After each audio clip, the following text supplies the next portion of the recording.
18 தர்பார் வந்துட்டாயா. வணக்கம், வந்தனம், நமஸ்தே, நமஸ்கார், நமஸ்தே. நான் உங்க எழில். இது நியூஸ் 18 தர்பார். வாங்க நம்ம தர்பார்ல இன்னைக்கு ஏகப்பட்ட விஷயங்கள் உங்களுக்காக குமிஞ்சு கிடக்கு. ஓவம் உள்ள சீனுப்பு. ஓகே, இப்போ நம்ம செம சினிமாக்குள்ள நேரா போய் குல்மார்ல டமார்னு குப்பர் அடிக்க விழுகிறான். பனியெல்லாம் கொப்பன்னு கிடக்குது. எல்லாரும் சேர்ந்து ஆடி பாடி என்ஜாய் பண்ணுதாக. வீக்கெண்டு வேற, அதனால எல்லாரும் தக தக தக தக தகன்னு பனிக்குள்ள உள்ள போறாங்க.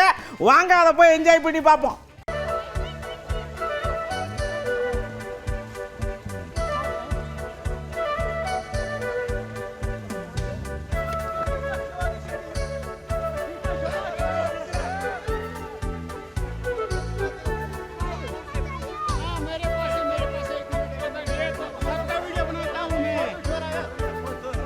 அடுத்து பாருங்க, இவ்வளவு குளிர் இருக்குல்ல, இந்த குளிருக்குள்ள எல்லாருக்குமே கை கால் விட விடங்கும். ஒரு பாட்டி அதில் மாட்டிக்கிட்டாங்க. எப்படியாவது அந்த பாட்டியம்மாவை காப்பாற்றணும்னா அனுபவம் பலமாச்சா. அதனால எல்லாரும் ஒரு 7-8 கிலோமீட்டருக்கு நடந்து போய் அந்த அம்மாவை தூக்கிட்டு போய் காப்பாற்றி இது பண்ணிட்டாங்க. அதுதான் இன்னும் ஜமச்சீனாய் போச்சு.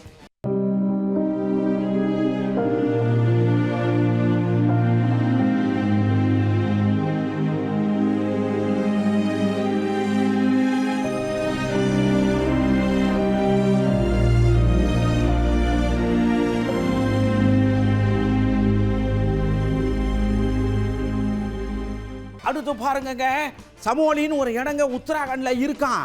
அந்த இடத்துலையும் பனியா பெய்யுது. அதில் ஒரு 50-55 பேரை முக்கிருச்சு பனி. அதுலேருந்து ஒரு 10 பேரை காப்பாற்றிருக்காவ. இன்னும் பல பேரை காப்பாற்றுறதுக்கு இராணுவம் தீயா வேலை வாக்கு. காப்பாற்றிடுவாங்க நம்புவோம்.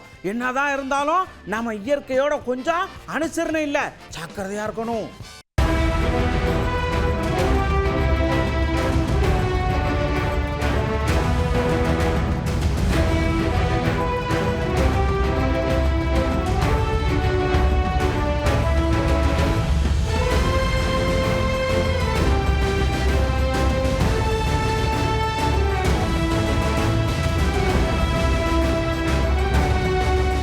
பாருங்க, டெல்லியில ஆம் ஆத்மி தலைவர் ஒரு வீடியோ போட்டிருக்காரு. என்ன வீடியோவா இருக்க போகுது அப்படின்னு எல்லாரும் போய் பார்த்தாங்க. வாங்க இங்க பாருங்கன்னு கார சுத்தி பாருக்காரு. என்னன்னு பார்த்தா 4 டயரையும் காணும். காருக்கு தேவை டயர் தானே, அந்த டயரையே ஆட்டை போட்டு போயிட்டா நான் இப்ப எப்படி வண்டியை ஓட்டுறது அப்படின்னு வீடியோ போட்டிருக்காராம்.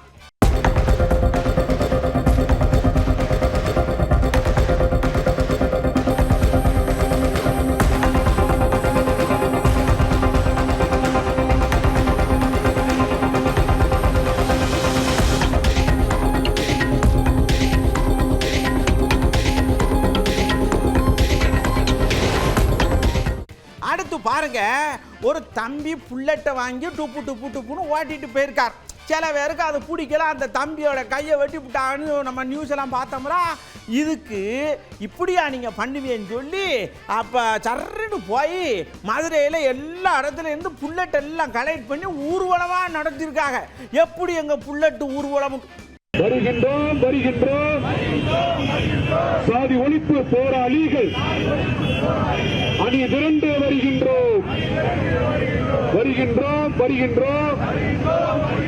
சமத்துவ போராளிகள் அணி வகுத்து வருகின்றோம். ஐயா சாமியை ஏதோ ஒரு சின்னதுரையை சீண்டுவதால் எங்களது சமத்துவ பயணம், சமூக நீதிக்கான பயணம், தலைநிமிர்வுக்கான பயணம் தடைபட்டு விடாது. இங்கே நடப்பது ஒரு சாதியின் தலைநிமிர்வுக்கான பயணம் அல்ல, தமிழ் சமூகத்தின் தலைநிமிர்வுக்கான பயணம். அடுத்து பாருங்க, இந்த நோட்டீஸ் வந்து ஒட்டினா டோரில் அதை கிழிக்க சொன்னது நான் தான். எதுக்கு கிழிக்க சொன்னோம்னா, ஏன் தம்பி அதை கிழிச்சு எடுத்துட்டு வா படிப்போம்னு சொன்னோம்னு நம்ம சீமான் அண்ணன் வீட்டுக்காரமா சொல்லுதாக. இந்த தம்பி கிழிக்க போனார்ல, அவர் ஏன் அதை சுக்கா கிழிச்சாருன்னு தெரியலன்னு எல்லாரும் பேசிக்கிறதாவ. எனக்கு ரொம்ப அன்னீசியா இருந்தது அவங்க முன்னாடி வர்றதுக்கு. நான் அது நைட் ட்ரெஸ்ல இருந்தேன், நான் வெளியே வரல. சரி தம்பியை தான் கிளிங்க தம்பி, இல்ல போலீஸ் போனோம், போலீஸ் போயிட்டாங்க அப்படின்னு சொன்னாரு. அதனால நான் கிளிக்க சொன்னேன். நான் தான் கிளிக்க சொன்னேன் அவரை. நான் படிக்கிறதுக்காக கிளிக்க சொன்னேன். அவர் கிழிச்சு என்கிட்ட கொண்டு வந்து கொடுத்தாரு. கொடுத்துட்டு நான் அதை உள்ள உட்காந்து அது 2-3 கிழிஞ்சதுனால உட்காந்து அதை படிச்சுக்கிட்டு இருந்தேன். அந்த தேதியை எனக்கு அந்த தேதியை பார்த்துட்டு வந்து அடுத்த நாளே வர சொல்லியிருக்காங்களே, அன்னைக்கு இவங்க அப்படி ஒத்துக்கலையே அப்படின்னு அப்படி சொல்லலையே அப்படின்னு சொல்லிட்டு நான் அந்த தேதியை பார்த்துட்டு இருக்கேன். அப்பதான் நான் எனக்கு தெரியல நடந்தது என்னன்னு எனக்கு தெரியல. இந்த கேட்டுக்கு உள்ளதான் அது கேட்டுக்குள்ள நடந்தது. நான் அங்கிருந்து உட்காந்து பார்க்கும்போது கேட்டு திறந்தது மட்டும் கேட்டுச்சு. பார்த்தேன் நான். எடுத்த உடனே ஒரு பிரவீனோட சத்தம், என்ன நீ தள்ளுறியான்னு ஒரே சத்தம். எனக்கு நான் இது சுத்தமா நாங்க எதிர்பார்க்கல. சம்மன் கொடுத்தாங்க, நாங்க சம்மனை வந்து எடுத்து வச்சு நாங்க படிச்சுட்டு இருக்கோம், அவ்வளவுதான். நான் சுத்தமா அதை எதிர்பார்க்கல. அடுத்து பாருங்க நம்ம அண்ணன், ஏங்க நான் தான் அங்கதான் இருக்கேன், அங்க இருக்கேன், அங்கே பிரசிடென்ட் கொடுத்துக்கிட்டு இருக்கேன், வரவன் சொல்லுவோம்ல, அப்புறம் எதுக்கு நீங்க நோட்டீஸ் விட்டு இது பண்ணி மன உளைச்சலுக்கு ஆளாக்குற மாதிரி பண்றீங்க? இப்ப நாளைக்கு வர சொல்லிருக்கேன், என்னால வர முடியாது அப்படின்னு சொன்னார்ல, இப்ப சடக்குன்னு போய் வந்துட்டாரு. நான் வந்துட்டேன், இப்ப என்ன செய்ய போறியா அப்படின்னு கேட்கிற மாதிரி போயிட்டார்ல.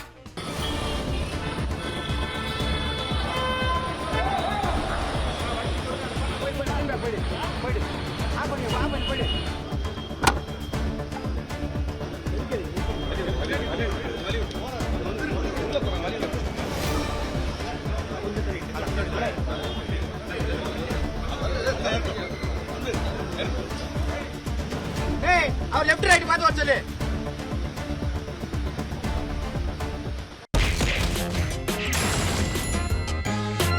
நம்ம அண்ணன் சீமான் இருக்கார்ல, அவரு ஒரு விஷயத்தை கேட்கார். நம்ம கவுண்டருக்குள்ள போயிட்டோம் அப்படின்ன உடனே டபக்குன்னு அங்கே தானே வருவான். அதாவது ஆஜராகிறதுக்கு முன்னாடி கேட்ட ஒரு விஷயம்தான், நீங்க நோட்டீஸ் ஓட்டணும்னு முடிவு பண்ணிட்டிய, அப்புறம் வந்து கொடுத்துட வேண்டியானே, எதுக்கு பத்திரிகையாளெல்லாம் சேர்த்து கூட்டியாந்து வச்சு இது பண்ணிய, இது எனக்கு நோட்டீஸா இல்லை எல்லாருக்கும் நோட்டீஸா அப்படின்னு கேட்டார் பாருங்க.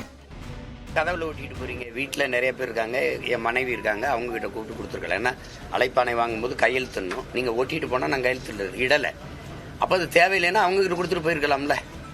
நீங்க ஒட்டினீங்கன்னா இப்போ எனக்கு பதிலாக கதவு வந்து உங்களுக்கு விளக்கம் தருமா? எப்படி நீ கதவுல ஓட்டிட்டு போறது நோக்கம் என்ன? நான் இல்லை தலைமறைவாயிட்டேனா, வேற எங்கேயும் என்னை தொடர்பு கொள்ள முடியாத தூரத்துக்கு போயிட்டேனா? எப்படி அழைப்பானை நான் படிக்கவா, நாட்டு மக்கள் படிக்கவா? சொல்லுங்க தம்பி, நீங்க ஒரு அதிகாரியா உங்ககிட்ட கேட்குறீங்க, அழைப்பானை நான் படிக்க அனுப்புனீங்களா, கொண்டு வந்தீங்களா, இல்லை நாட்டு மக்கள்லாம் படிக்கணும்னு கொண்டு வந்தீங்களா? அதுக்கு அது அவ்வளவு பெரிய குற்றம். அது கிழிச்சா அடிச்சு இழுத்துக்கிட்டு போய் நேர நீ காவல் நிலையத்தும் கொண்டு போகல, வேற ஒரு இடத்துல ஒரு தடல்ல ஒடிச்சா அடிச்சு நீ போய் படுத்துக்கிட்ட. இது ஒரு வழக்கமா வச்சுக்கிறாங்க. எப்படின்னா இவங்க அடிச்சிருவாங்க, இவங்களுக்கு இவர் கையில கீறல் பட்டுருச்சா, நீ அடிச்சு காயம்பட்டதுல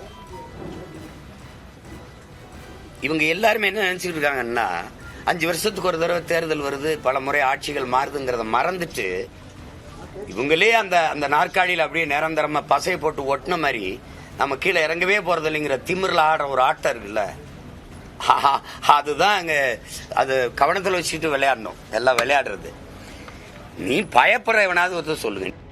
அடுத்து அண்ணன் இன்னொரு கேள்வியை கேட்கார். என்ன கேட்காருன்னா, நீங்க அந்த அம்மாவுக்கு எனக்கு ஏதோ சம்பந்தம் இருக்கு, அது இருக்கு, இது இருக்கு, ஆதாரம் இருக்குன்னு சொல்லுதேடா. இப்ப நான் கல்யாணம் முடிச்சல என் மனைவியா, அன்னைக்கு நீங்க இந்த ஆதாரத்தை கொடுத்து அந்த கல்யாணத்தை பூரா நிறுத்த வேண்டியான 15 வருஷம் கழிச்சு வந்து இப்ப ஆதாரம் இருக்குன்னா என்ன அர்த்தம்? கொஞ்சமாச்சும் மனசாட்சி வேணாமான்னு கேட்காரா நம்ம அண்ணன். அதுக்கப்புறம் திருமணம் ஆயிடுச்சுன்னா நீங்க திருமணம் ஆனதுக்கான சான்றிதழை காட்டணும். முதல்ல நீங்க அளிச்ச புகார்ல எங்களுக்கு திருமணம் ஆயிடுச்சுன்னு சொல்லலையே, 2வது புகார்லையும் சொல்லலையே. திருமணமான அதுக்கான படங்கள், அதுக்கான இதெல்லாம் காட்டியிருக்கணும். அப்படின்னா எனக்கு திருமணம் ஆகும்போது அதை வெளியிட்டு தடுத்துருக்கணும், எங்களுக்கு திருமணம் ஆயிடுச்சுங்க, மறுபடியும் ஒரு திருமணம் ஆகலாம். இதுல இருந்து நீங்க இதையே யாருமே கேட்க மாட்டீங்க, என்கிட்ட கேட்குறீங்க. உங்களுக்கு இது ஒரு சுவாரஸ்ய கதையா இருக்குது, ரசிக்கும்படியான ஒரு கதை. அப்ப நான் செய்யறத தப்பு நினைக்கிறேன். அப்ப நானும் இனிமே ஒரு ஆடியோ வெளியிடுறேன். ஏங்க நீங்க தான் அவர் தராரு, அவங்க பல ரூபாய்களை, லட்சக்கணக்கான ரூபாய்கள் நகைகளை எனக்கு கொடுத்துட்டதா சொல்லிதான் சொல்றீங்க நீங்க. அப்புறம் நான் அவங்களுக்கு கொடுக்குறேன்னு சொல்றீங்க. நானே தெற்கோடியில நின்றுக்கிட்டு இருக்கேன், எனக்கு எங்கிட்ட 2 கோடி இருக்குது. அதாவது அவங்க வந்து என்னன்னா ஒரு காலகட்டத்தை எங்களுக்கு ரொம்ப இதாயிருச்சு, 15 வருஷம் கழிச்சு சாக போறோம் அப்படின்னு எனக்கு எங்க வீட்டுல வேலை செஞ்ச ஒரு பையன், அந்த காலம் வேலை செஞ்சவனை பிடிச்சி அழுது இது பண்ணி அந்த குரல் செய்தியை கேட்டோன்னு, சரி இப்போ ஏதாவது கொடுத்து உதவுங்கன்னு சொன்னேன். சாக போறேன், எங்களுக்கு மாசம் அந்த குரல் செய்தி அப்புறம் நான் வெளியிடுறேன் பாருங்களேன். அதை கேட்டா நீங்க கூட காசு கொடுப்பீங்க. உதவின்னு கேட்கும்போது கொடுத்து தொலைக்கிறதா, அது அவங்களுக்கு நமக்கு எந்த தொடரும் இல்லை. கேட்டோன்னு சரி கொடுத்தோம், ஒரு 2-3 மாசம் ஏதோ தம்பிங்க கொடுத்து உதவி இருப்பாங்கன்னு நினைக்கிறேன், ஏதாவது உதவி விடுங்கன்னு சொன்னேன். அதுக்கப்புறம் திருப்பி வந்து தான் அந்த மறுமனு அடுத்து நம்ம எடப்பாடி ஐயா வந்தாங்க, வந்து இப்படின்னு கேட்டாங்க. கேட்ட உடனே இது நானும் கேள்விப்பட்டேன், நமக்கு அதை பற்றி முழுசாக ஒன்றும் தெரியல, அது சட்டப்படி நடக்கும், அதனால் நீங்கள் அதை பற்றி ஒன்றும் பிரச்சனை இல்லை, அது நடக்கும் அப்படின்னு அப்படி லேசாக மொழிகிட்டு 5ஆம் தேதி கூட்டம் நடக்கலாம், அதில் நாங்கள் கண்டிப்பாக கலந்துக்குறோம், பிரதான எதிர்கட்சியை நாங்கள் ஐயா, அப்புறம் நாங்கள் கலந்துக்காம எப்படி அப்படின்னு தன்னுடைய எதிர்கட்சி இருப்பை தெரியப்படுத்துகிற மாதிரி சொல்லியிருக்கார். எல்லாமே 5ஆம் தேதி சொல்லுவோம், அது இங்கே சொல்லிட்டா 5ஆம் தேதிக்கு எங்கள் ஆள் போகிறதுக்கு வேலை இல்லாமல் போயிடும். 5ஆம் தேதி அனைத்து இந்திய அண்ணா திராவிட முன்னேற்ற கழகத்தின் சார்பாக 2 பேர் கலந்து கொள்வார்கள். அந்த 2 பேரும் அனைத்து இந்திய அண்ணா திராவிட முன்னேற்ற கழக நிலைப்பாட்டை அந்த கூட்டத்தில் எடுத்து சொல்வார்கள். நம்ம எதிர்கட்சி ஐயாவுக்கு மனசு பூரா ரணமா இருக்கும் போட்டிருக்கு, வேதனையை வெளிப்படுத்துறாரு. இந்த அரசு கள்ளங்கபடம் இல்லாம வெள்ளை உள்ளம் கொண்ட அரசா இருக்க மாதிரி சொல்லுதாவல்ல. ஆனா பாருங்க, போதைப் பொருள் புழக்கத்தில் இருக்கு, பாலியல் தினம் பார்க்குறோம், என்ன பண்றதுன்னு தெரியல, இளைஞர்கள் எல்லாம் மதுக்குள்ள போறாங்க, அட போங்க ஐயா அப்படின்னு விரக்தியை வெளிப்படுத்திருக்காங்க. தமிழகத்தில் பல்வேறு இடங்களில் கள்ளச்சாராய விற்பனை அமோகமாக நடக்கிறது. இங்கே ஆத்தூர் கூட ஊடகத்திலையும் பத்திரிகையிலையும் வெளியில் வந்தது, மிகுந்த வேதனை அளிக்கின்றது. இன்றைக்கு பலமுறை ஊடகத்தின் வாயிலாக பத்திரிகையின் வாயிலாக இந்த அரசாங்கத்துடைய கவனத்திற்கு கொண்டு வந்திருக்கின்றோம். இன்றைக்கு தமிழகம் முழுவதும் போதை நடமாட்டம் அதிகரித்திருக்கின்றது. போதைப் பொருள் விற்பனை அமோகமாக நடைபெற்றுக் கொண்டிருக்கிறது. இதை தடுத்து நிறுத்த வேண்டும், கள்ளச்சாராய விற்பனையை தடுத்து நிறுத்த வேண்டும், இதையெல்லாம் வலியுறுத்தி இருக்கிறோம். ஆனால் இந்த அரசாங்கம் முழுமையான நடவடிக்கை எடுக்காத காரணத்தினால் இப்படிப்பட்ட நிகழ்வு ஏற்படுகின்றது. இந்த கள்ளச்சாராய மரணம் இன்றைக்கு தொடர்கின்ற ஒரு சூழ்நிலை இருப்பது வேதனை அளிக்கின்றது.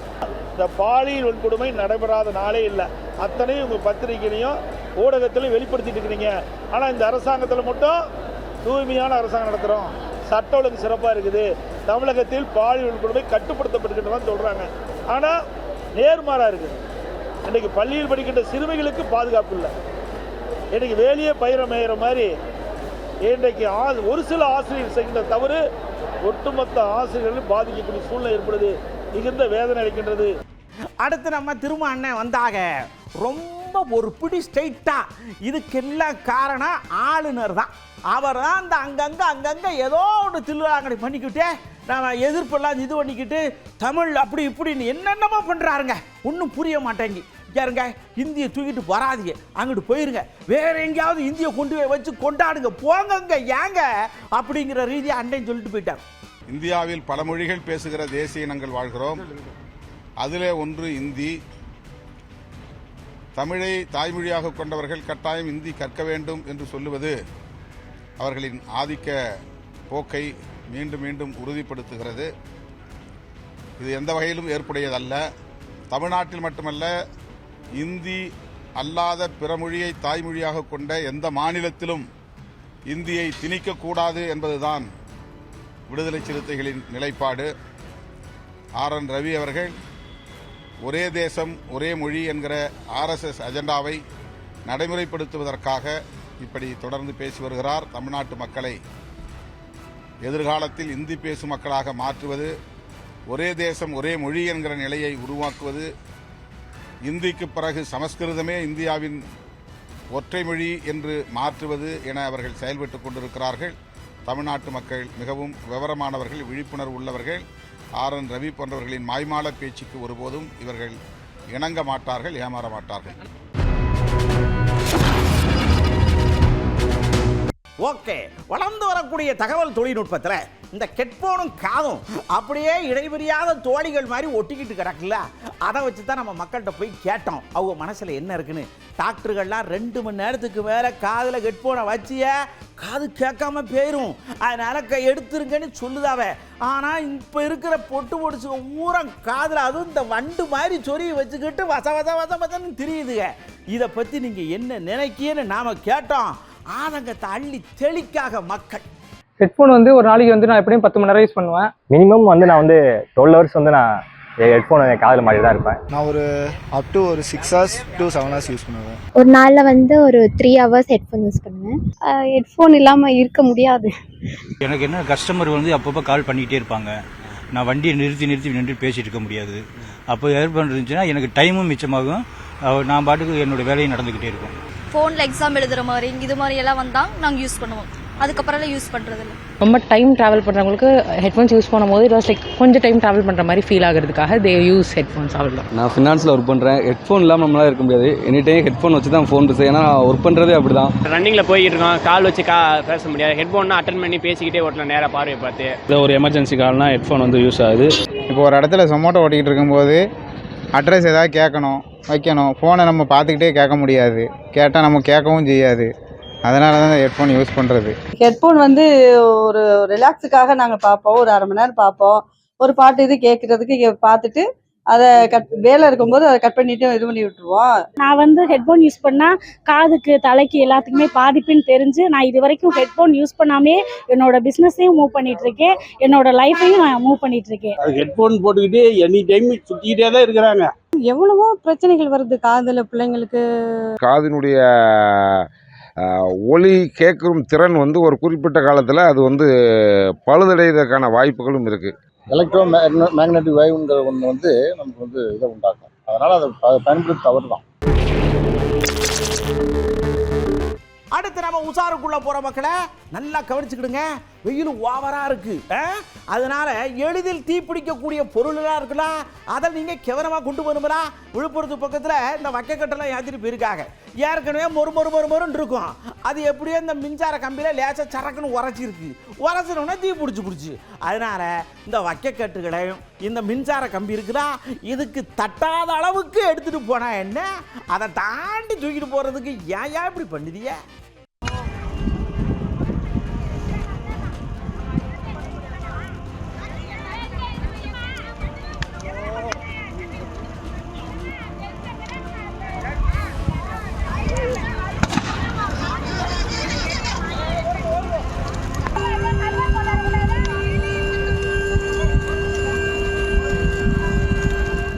ஓகே, அடுத்து பாருங்க மக்களே, நீங்க இயற்கையோட இணைஞ்சு வாழணும் நம்ம சொல்லிக்கிட்டே இருக்கோம்னா இமாச்சல பிரதேசத்துக்கு ஓடினா கண்டிப்பா இணைஞ்சு வாழ்ந்துடணும். ஏன்னா அங்க பனி கொட்டுன்னு கொட்டி ரோடு ஊரம் நிறைஞ்சு அந்த வண்டி போக விடாம அதை சந்து ஊரம் நிறைஞ்சு அப்படி இப்படின்னு எல்லாம் இதாகி போச்சு. மக்கள் வாழ்க்கை ரொம்ப சிரமமா இருக்குன்னு அங்கலாய்ச்சிக்கிறதாக பார்த்துக்கிடுங்களேன். அதனால கவனமா இருங்க.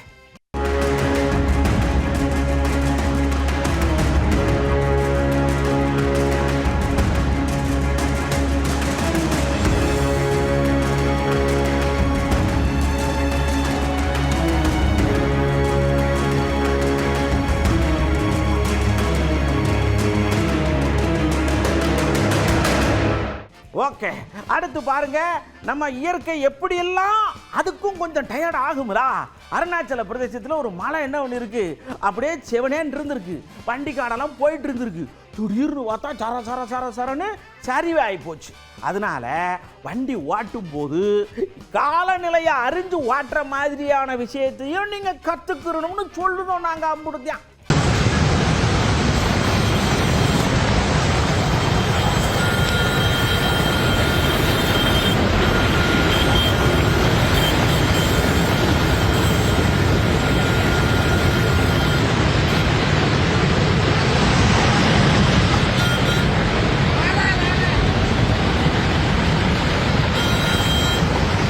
ஓகே, அடுத்து பாருங்க வண்டி ஓட்டுறதுல எவ்வளவு கவனம் வேணும் அப்படின்னு.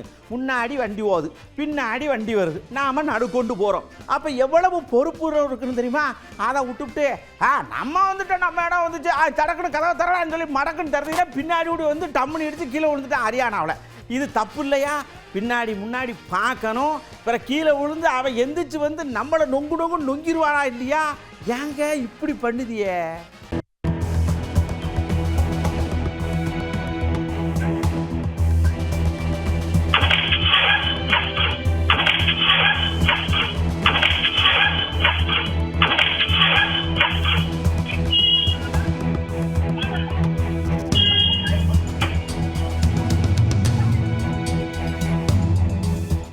சரி, நீங்க பார்த்த தர்பாரில் எல்லா விஷயமும் நல்லா இருந்துச்சு அப்படின்னு உங்களுக்கும் தெரிஞ்சிருக்கும், எனக்கும் தெரியுது.